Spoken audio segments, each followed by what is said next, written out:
In 2008, Olenka Villarreal, an immigrant from Ukraine who moved to California, realized her youngest daughter Eva, a special needs child, was having a hard time at the playground.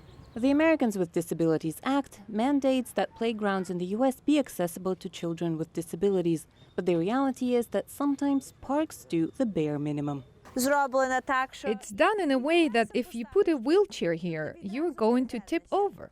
Wheels get stuck in wood chips, and a lot of slides are too steep to climb without help.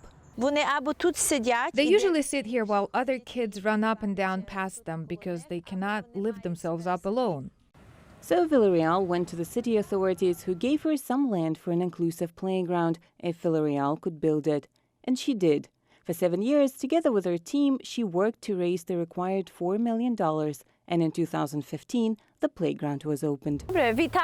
Welcome to the magical bridge playground.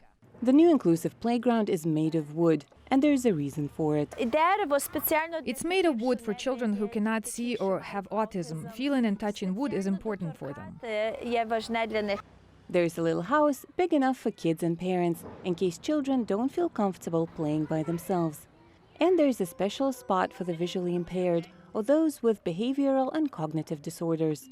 The sounds alternate every 30 seconds, and children feel like they're splashing in puddles, walking on snow, fallen leaves, or ice. And this slide is Villarreal's invention, inspired by her daughter Eva.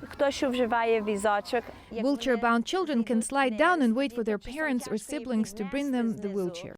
Building the park took 5 years and numerous consultations with parents, psychologists, architects, and landscape artists. But when the playground opened in 2015, it immediately became a hit, with over 25,000 people visiting it every month.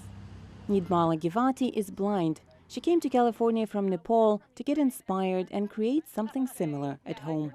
There are so many tactile things and that you could feel, touch, sense and learn. Playground like this is very important because you can be out of the home and you have some external exposure to the external environment, you make friends. It was such a success, Olenka decided to expand.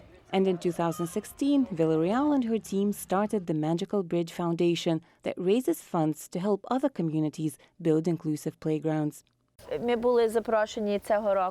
year, we were invited to the World Economic Forum in Davos, Switzerland. Our playground was an example of an all-inclusive playground. Driven by the success of Magical Bridge, local authorities in California are building 5 more all-inclusive playgrounds in the state. For Khrystyna Shevchenko in Palo Alto, California, narrates VOA News.